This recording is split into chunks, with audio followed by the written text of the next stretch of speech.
Dipersembahkan oleh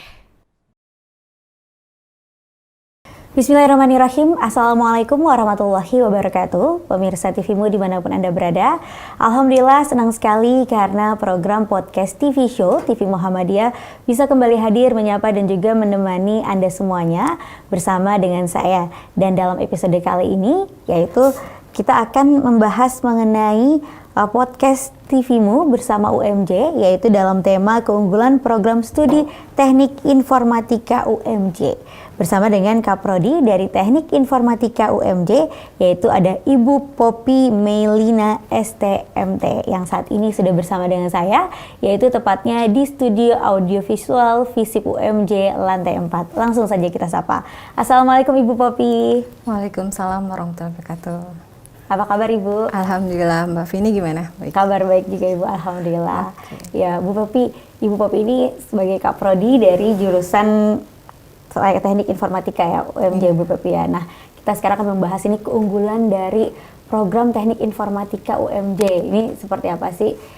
Apalagi saat ini kan program internet, IT itu sedang booming-boomingnya ya Ibu Poppy ya.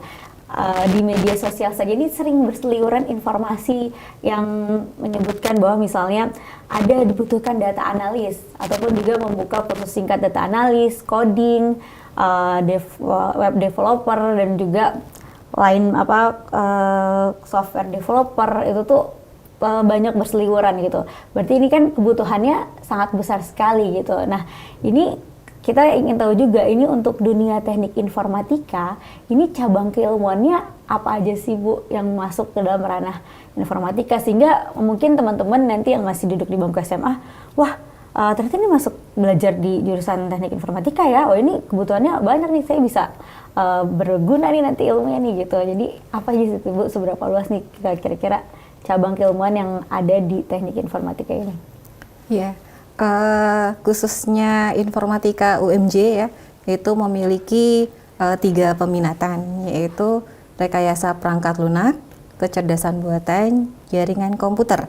Nah, nanti dari ketiga peminatan tersebut, mereka akan mendapatkan kekhususan dari mata kuliah yang ada di informatika. Nah, sehingga nanti akan mengarah kepada lulusan yang akan dihasilkan.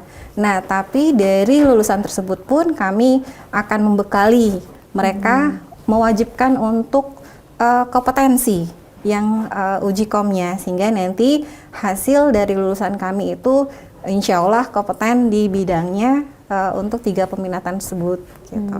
Baik, yang kita boleh bahas lebih dalam mengenai 3 peminatan ini ya Bu. Jadi tadi 3 peminatan itu ada rekayasa perangkat lunak, kecerdasan buatan, dan jaringan komputer. Artificial intelligence ya Bu. Iya, rekayasa perangkat lunak, kecerdasan buatan, satu lagi tadi apa Bu? Jaringan komputer. Jaringan komputer. Oke, nah kalau rekayasa perangkat lunak berarti ini turunannya apa aja nih Bu? Nanti kita bisa menjadi apa gitu Bu, rekayasa perangkat lunak ya, dan belajarnya ini belajar apa aja juga?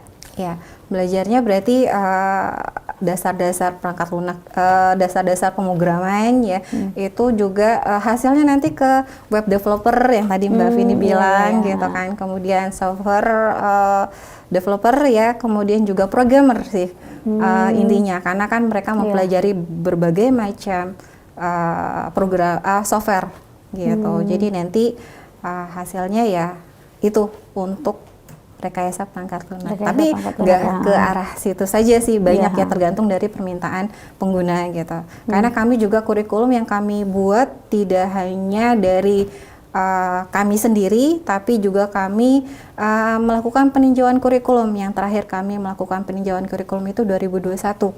Nah, itu kami juga memanggil pakar-pakar ya. Kemarin itu kami memanggil almarhum Prof. Icin ya, jadi beliau itu adalah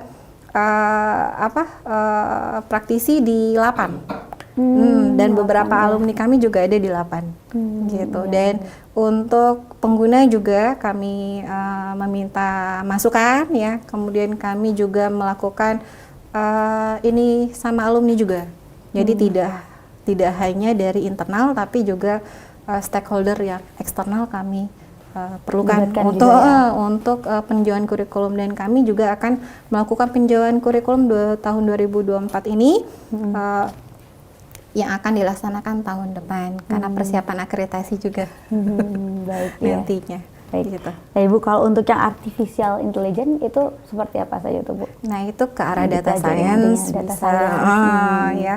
Kemudian arah analis ya itu juga bisa. Kalau data Karena analis itu juga. iya, data analis. Karena artificial intelligence itu arahnya untuk pengolahan data ya.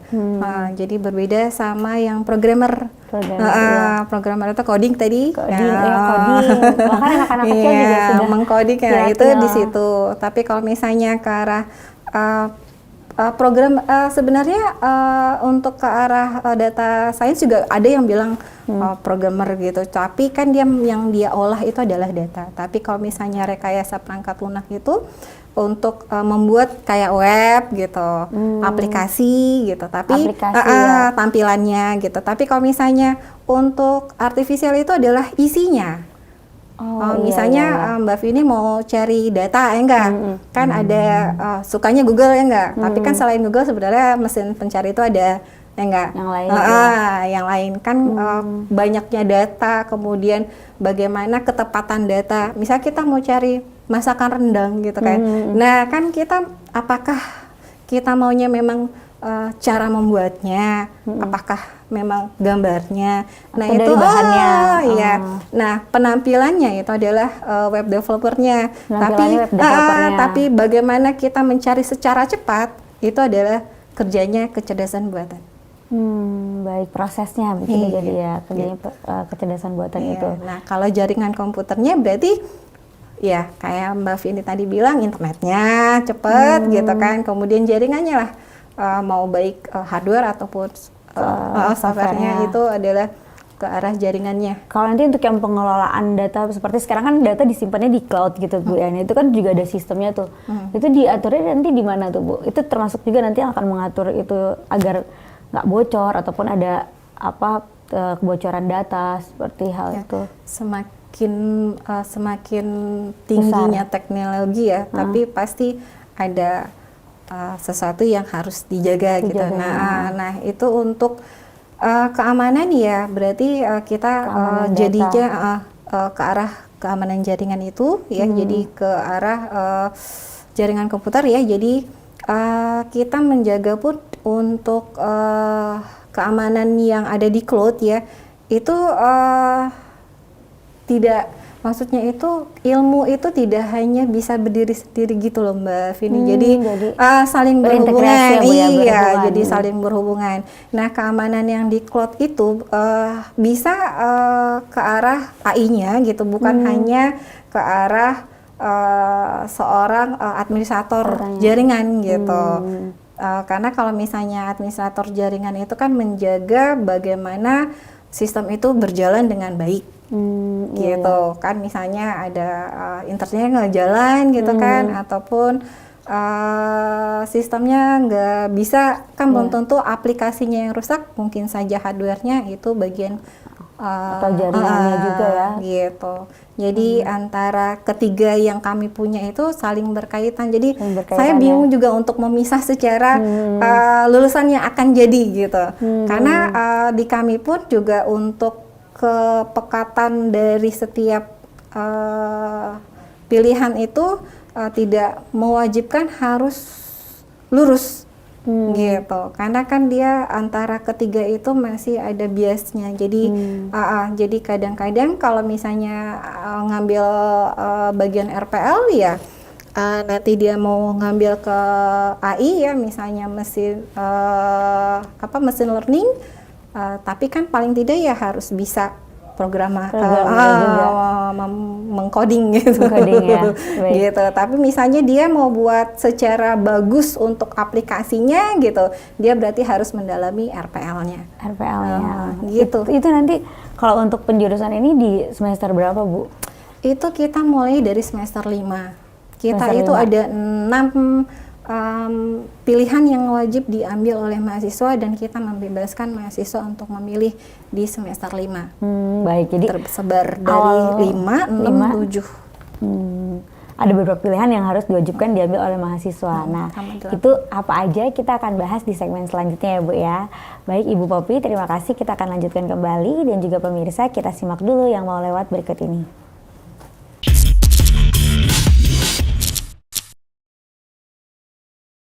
Pemirsa, terima kasih masih bersama kami dalam podcast TV Show TV Muhammadiyah bersama dengan UMJ. Kali ini kita membahas tema mengenai keunggulan dari program studi teknik informatika UMJ. Langsung bersama dengan kaprodinya, yaitu Ibu Poppy. Nah, Ibu Poppy tadi sudah kasih info nih Bu ya tentang luasan cakupan dari ilmu keilmuan teknik informatika ini, dan di UMJ sendiri juga ada 3 penjurusan ya Bu ya. Tiga peminatan dari teknik informatika ini. Nah, ini tadi itu kan kira-kira semester 5 atau 6 ya Bu ya? Iya, 5, 6, 7, 8. Jadi boleh di-spill dikit Bu, kalau misalnya awal-awal mahasiswa masuk, kira-kira nih bocorannya mempelajari mata kuliah apa saja, dan yang di semester 5 atau 6 itu tadi, 7 itu tadi, itu kan ada beberapa yang wajib juga tadi. Itu apa saja tuh Bu? Kalau untuk semester 1 pasti dasar ya Mbak ya. Jadi kami supaya mahasiswa itu tidak kaget tidak shock gitu. Mata kuliah jadi tidak terlalu jauh beda dengan mata kuliah yang di SMA gitu. Kemudian mulai ke arah kami itu, walaupun kami sisipkan satu ya mata kuliah yang sudah ke arah penjurusan ya, ke arah program studi dasar-dasar pemrograman. Kemudian mulai di semester 2 itu sudah agak padat banget, itu 3-4. Itu sudah kental sama informatika. Nah, nanti semester 5 masih ada mata kuliah wajib, tapi sudah kami sisipkan satu mata kuliah pilihan. Nah, itu bisa dipilih. Iya, ada sekitar 13 mata kuliah pilihan, baik genap maupun ganjil gitu. Nah, itu kami pisahkan, dan kami tidak mewajibkan harus ini harus itu, tapi mahasiswa bisa memilih. Yang memilih mata kuliah tersebut nanti di semester semester 51, semester 62, 72, 81. Jadi ada 6. Itu yang wajib untuk peminatan itu tadi ya Bu ya. Iya, baik. Gitu. Nah, ini yang menjadi penasaran orang-orang juga sekarang ini kan, tadi yang banyak berkembang itu juga kan ada artificial intelligence ya Bu ya. Bahkan ada ChatGPT, macam-macam itu turunannya. Tapi agar nanti lulusan dari teknik informatika ini nggak kalah dengan AI ini gimana Bu? Tantangannya juga. Tantangannya ya namanya juga perkembangan ya, kita pasti harus memiliki kesiapan.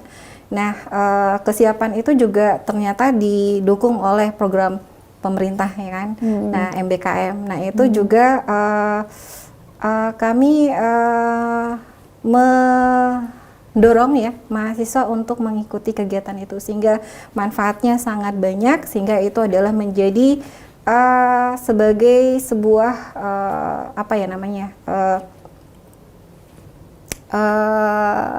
buat ini untuk membiasakan mahasiswa ya Bu, untuk pegangan ataupun tambahan ya bagi mahasiswa, sehingga ketika tidak ada perkembangan zaman di arah AI itu, nanti mahasiswa memiliki tambahan ilmu di luar dari pilihannya. Nah, kalau misalnya berbicara tentang ChatGPT ya, memang tadi Mbak Vini juga bilang bahwa perkembangannya sangat tinggi ya, sehingga awareness dari mahasiswa juga harus diperlukan ya. Kemudian untuk bagaimana kita menjadi lebih unggul ya dibanding dengan program studi informatika lain ya, sehingga kami memiliki mata kuliah yang mendukung itu gitu. Nah, itu mata kuliahnya apa aja tuh Bu untuk bisa membimbing mahasiswa Ibu?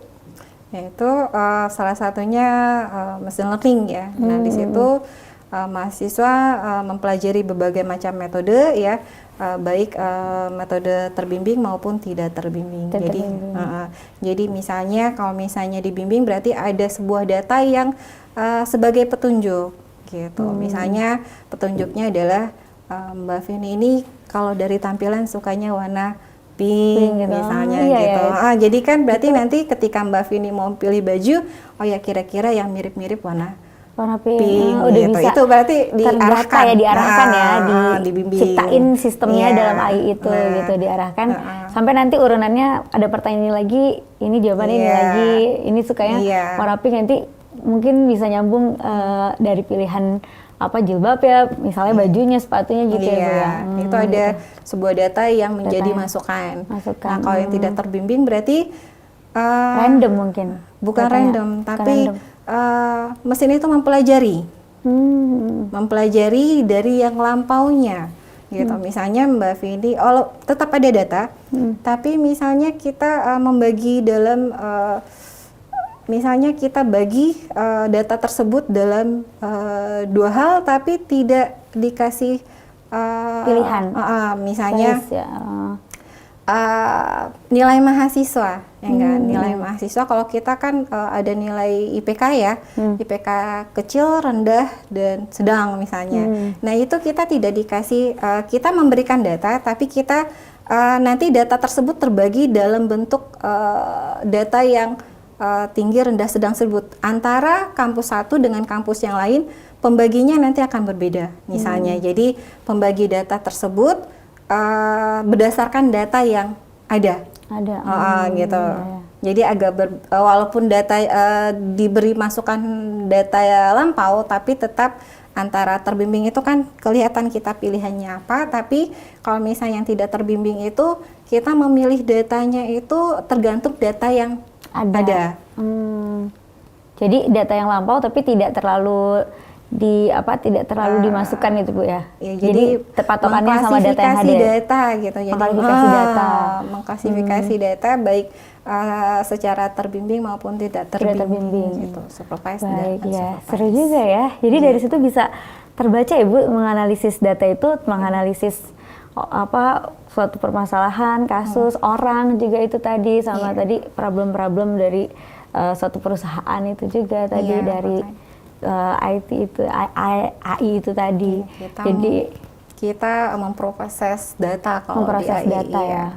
Data yang kita pelajari, bentuk data itu seperti apa. Nah itu. Ya baik.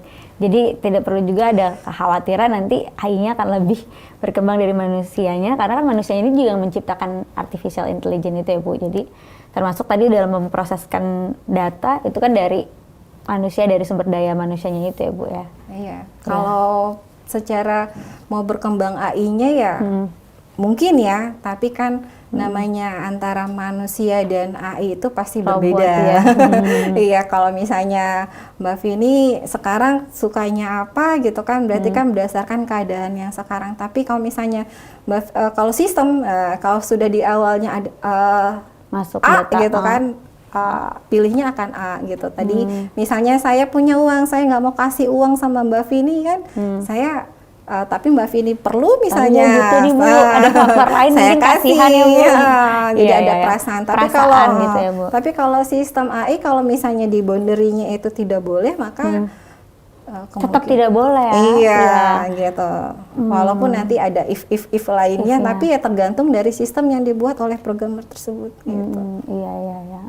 Keunggulannya adalah cepat dan juga praktis ya Bu ya, tapi mungkin tadi yang tidak bisa menggantikan manusianya itu adalah dari unsur segi perasaan itu tadi, emosinya itu walaupun tadi. Emosi misalnya bisa diganti, tapi kan penggantinya itu dengan batasan yang dibuat oleh program tersebut gitu, programmernya. Tapi tetap jadi batasan. Bisa lebih canggih lagi. Walaupun nanti misalnya kayak Matrix ya bisa berkembang segala macam gitu filmnya. Nah tapi kan tetap ada, pasti harus ada batasan kita supaya membatasi. Nah itulah yang dibutuhkan oleh manusia untuk membatasi sistem yang dibuatnya. Ya. Baik, terima kasih Bu Poppy. Kita akan lanjutkan kembali Bu Poppy. Kita simak dulu pesan-pesan yang berikut ini.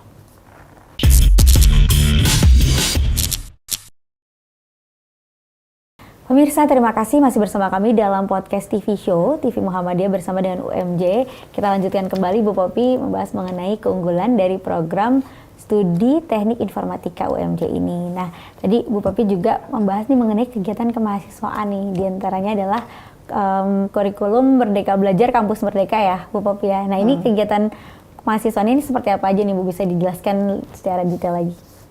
Ya, MBKM Itu adalah program pemerintah ya, yang sangat-sangat dirasakan mahasiswa, dan kami prodi itu sudah dari tahun 2021 ya, itu sudah merasakan dampak dari mahasiswa tersebut gitu. Pertama kali kami mengikuti program Permata, namanya dulu Permata bukan MBKM, kemudian berubah menjadi MBKM. Kemudian dari MBKM itu ada banyak program yang diluncurkan oleh pemerintah, tapi di kami itu tertariknya itu hanya paling banyak itu MSIB gitu. Nah, apa itu MSIB? Seperti magang iya, juga? magang studi independen bersertifikat. Iya, Jadi MSIB, kemudian juga ada kampus mengajar, tapi hanya sekali waktu itu, kemudian ada PMM juga. Nah, tahun ini kami mahasiswa kami lolos 72 mahasiswa gitu untuk di MSIB. Nah, manfaat MSIB ini adalah mahasiswa itu mendapatkan ilmu dari mitra ya. Kemudian juga selain ilmu, mereka juga mendapatkan sertifikat-sertifikat yang memang kami wajibkan. Lulusan kami itu memiliki sertifikat Ujikom. Nah, kami juga memiliki TUK, tempat uji kompetensi. Iya, sehingga karena wajib ketika kalau di kami kan berarti ujiannya di kampus ya. Nah, ketika MSIB ini mereka melakukannya di mitra. Nah, kalau di kami kan nasional. Nah, mitra itu ada yang internasional. Jadi kalau di luar ya lumayan ya harganya. Ketika mengikuti MSIB ini mereka mendapatkan itu gitu. Sehingga kemudian juga selain soft hard skill ya, mereka juga dapatkan soft skill ya. Mereka itu salah contoh mahasiswa itu, mereka itu ada yang tidak bisa ngobrol apa segala macam. Nah, ketika kami mewajibkan mereka itu melakukan workshop. Jadi selain mereka itu mendapatkan ilmu, mereka diwajibkan untuk share ilmu. Sharing ilmu. Jadi untuk semester ini karena 72 mahasiswa, kami membuat 8 kelompok mahasiswa yang alhamdulillah sudah selesai kemarin di tanggal 30, sehingga sehari itu 2 workshop ya yang dilakukan oleh mahasiswa. Jadi mereka mendapatkan ilmu, wajib sharing, kemudian mereka wajib untuk membuat artikel yang nanti di-upload di jurnal maupun proceeding gitu, yang dibiayai oleh kami. Bukan kami sih sebenarnya, adalah bantuan alumni. Oh, bantuan alumni. Jadi untuk ke 72 mahasiswa jadi kan 8 kelompok. 8 kelompok Jadi nanti akan menghasilkan 8 artikel. 8 artikel untuk orang per kelompok ya, Bu? Iya, kalau semester kemarin ada 5 artikel. Gitu, yang isinya adalah nama-nama mahasiswa dan pembimbingnya. Komplit jadi itu Bu rangkaiannya ya Bu ya. Mahasiswa harus ikut tadi MBKM dan juga megang bersertifikat, tapi juga ada uji kompetensi yang difasilitasi oleh kampus. Bukan, Ujikom itu yang difasilitasi oleh beberapa mitra, tapi tidak semua mitra. Mitra tadi nasional. Iya, tidak semua mitra, tapi yang makanya saya selalu menginformasikan kepada mahasiswa untuk bisa memilih mitra yang terbaik ya. Sehingga mereka harus membaca penawaran yang dilakukan oleh mitra. Berarti ini mahasiswanya yang mencari dan mendapatkan banyak penawaran juga dari mitra itu ya, sehingga bisa memilih. Kan mereka kan bisa masuk ke website MBKM-nya pemerintah. Di situ nanti kan kelihatan kalau ketika milih MSIB ada banyak mitra yang masuk di situ. Itu prosesnya berapa lama Bu jadi rangkaian ini? Atau dalam satu semester? Kalau karena kan ini adalah MBKM, berarti ada konversi. Jadi nilai. Konversi nilai maksimum itu adalah 20 SKS, sehingga satu semester mereka melakukan kegiatan tersebut. Ini ya. Tapi outputnya benar-benar terasa ya, karena kan tadi workshop mereka jadi benar-benar sudah sebagai profesional langsung, dan juga nulis artikel di jurnal itu tadi. Kalau untuk mitranya ini dari mana saja, Bu? Mitranya salah satu contohnya adalah Orbit ya, yang sangat berperan ya di kami ya, karena alumni kami juga ada di situ, Orbit Academic. Mitra alumni kami ada di situ, dan mereka juga memberikan respon yang positif bagi alumni kami gitu, sehingga kemarin juga kami sempat mengundang mereka untuk melakukan sebuah audiensi dan seminar gitu, sehingga kami waktu pas kurikulum juga memanggil mereka untuk peninjauan kurikulum. Jadi Orbit ini dan juga Juk ya, Juk Solution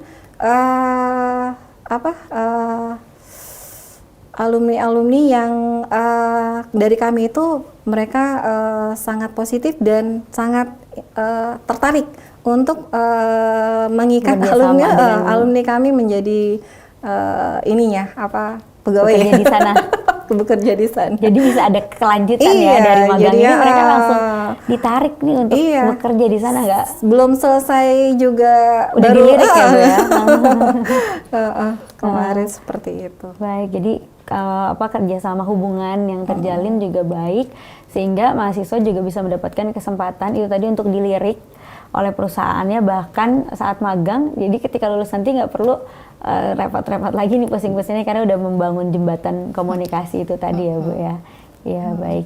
Dan kalau untuk prestasi dari jurusan Teknik Informatika ini apa saja, Bu? Baik dari mahasiswa ataupun mungkin juga dari program yang dijalankan oleh akademik. Ya, prestasi mahasiswa ada juga prestasi di non akademik. Salah satunya adalah mahasiswa kami Jusar yang menang menjadi pada Ponprof bidang karate juara 1. Gitu. Baik, jadi program studi juga mendukung prestasi mahasiswa baik dari segi akademik maupun non akademik ya. Tadi dari akademik juga banyak sekali ya, Bu ya, mengikuti kejuaraan-kejuaraan. Itu tadi ada gimnastik ya, Bu ya. Itu seperti kejuaraan olimpiade ya di bidang IT seperti itu ya, Bu. Dan ada tadi juga kontes robot terbang gitu. Jadi benar-benar diasah juga kompetensi mahasiswa untuk mengikuti berbagai macam perlombaan atau pertandingan itu tadi. Baik Ibu Poppy, kita akan lanjutkan kembali dan juga pemirsa, namun kita simak dulu pesan-pesan berikut ini.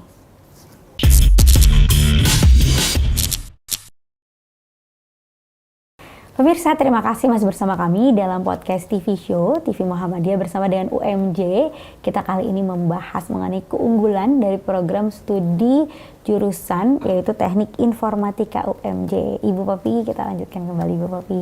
Nah, Ibu Poppy, ini mengenai Teknik Informatika ini, jadi prospek ke depannya dari lulusan ini nih seperti apa saja, walaupun tadi sempat dibahas di awal bahwa sekarang lagi berkembang data analis, coding, web developer, ataupun juga software developer gitu. Nah, tapi nanti nih outputnya, turunannya nih bisa jadi apa aja sih? Mungkin selain yang tadi disebutkan ada lagi yang bisa ditawarkan gitu, peluang-peluang yang terbuka untuk dari lulusan Teknik Informatika ini gitu.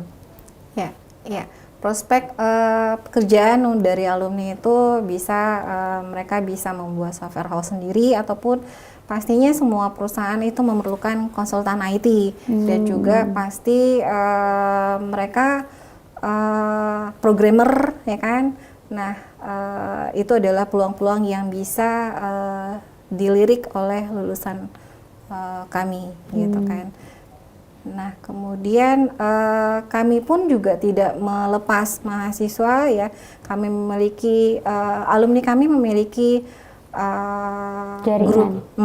grup WA ya, sehingga di situ karena tidak hanya dari swasta, kami juga ada alumni yang bekerja di bidang di pemerintahan kayak Lapan, itu juga kami ada alumninya. Kemudian juga ada pemerintahan di Kominfo juga ada ya. Sehingga apapun informasi lowongan pekerjaan akan muncul di grup tersebut. Ya. Dan juga tadi saya sudah sebutkan bahwa kami memiliki sumbangan alumni ya. Nah, sumbangan alumni selain untuk mahasiswa artikel yang dibiayai oleh sumbangan alumni tersebut, kami juga memiliki beasiswa alumni. gitu. Jadi semester ini kami tapi tidak berkelanjutan ya, beasiswa putus sehingga semester ini kami Jadi per semester ya Bu ya. Jika ada yang berminat bisa mengikuti tesnya per semester itu ya untuk meraih gitu. Jadi seperti itu untuk hubungan kami dengan alumni.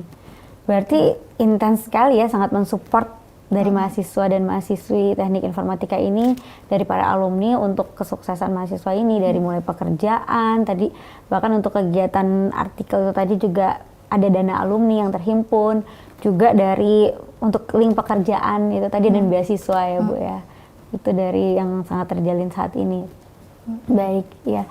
Dan kemudian ada apa lagi Bu kira-kira mungkin bisa kasih apa poin-poin keunggulan nih dari Teknik Informatika UMJ yang spesial dari program Teknik Informatika UMJ ini yang bisa menunjang nanti skill mahasiswa dan mahasiswi terutama lulusannya dalam bidang IT. Ya, tadi sudah saya sebutkan kami sangat intens ya untuk mahasiswa memiliki kompetensi sesuai dengan visi kami sehingga mahasiswa itu lulus pasti memiliki sertifikat. Gitu, sertifikat kompeten yang memang sesuai dengan bidangnya sehingga tentunya ditunjang oleh mata kuliah yang bergerak untuk bisa mahasiswa itu lulus di ujian kompeten tersebut. Dan kami juga memiliki TUK ya, tempat uji kompetensi sehingga tentunya kami memiliki asesor juga di TUK tersebut gitu. Baik. Lalu Bu, tadi kan Ibu mengatakan banyak kebutuhan ya untuk saat ini, kebutuhan dari lulusan teknik informatika dan juga zamannya memang yang sedang berkembang. Nah sekarang ini mahasiswa dan mahasiswi baru di teknik informatika ada berapa sih Bu memangnya? Untuk tahun 2023 ini kami masih tetap stabil ya di 120 mahasiswa. Banyak ya Bu ya, satu angkatan 2023 itu kemarin. Iya baik. Nah terus biasanya juga nih yang menjadi permasalahan bagi mahasiswa adalah ketika lulusnya nih, kan jurusannya banyak lagi dibutuhin oleh perkembangan zaman saat ini. Tapi kadang-kadang ada yang mungkin nih menjadi kendala bagi mahasiswa untuk lulus gitu. Bagaimana untuk mahasiswa teman-teman nanti yang masuk jurusan teknik informatika untuk lulusnya nih apakah nanti bisa cepat ataupun mungkin ternyata rumit begitu Bu. Dari pihak kampus bagaimana? Ya kami membentuk kurikulum kemarin ya dari tahun 2021 itu mempersiapkan mahasiswa lulus 3,5 tahun gitu. Jadi kalau misalnya mengikuti alur dari kurikulum kami, insya Allah mahasiswa bisa lulus 3,5 tahun sehingga memadatkan. Tapi ya tentunya dengan menstabilkan IPS sehingga nanti bisa mengambil mata kuliah yang banyak. Karena kami total SKS-nya adalah 145 SKS. Baik, jadi kampus pun juga sudah mengarahkan ya mahasiswa bisa lulus cepat 3,5 tahun asalkan mahasiswa mengikuti memang sistem yang sudah dibuat oleh kampus itu tadi. Baik ya, nah Ibu Poppy boleh juga kasih pesan-pesan untuk penonton TV-mu ataupun mungkin juga ajakan bagi teman-teman ini calon mahasiswa dan mahasiswi yang tertarik untuk bisa bergabung di program teknik informatika, silakan.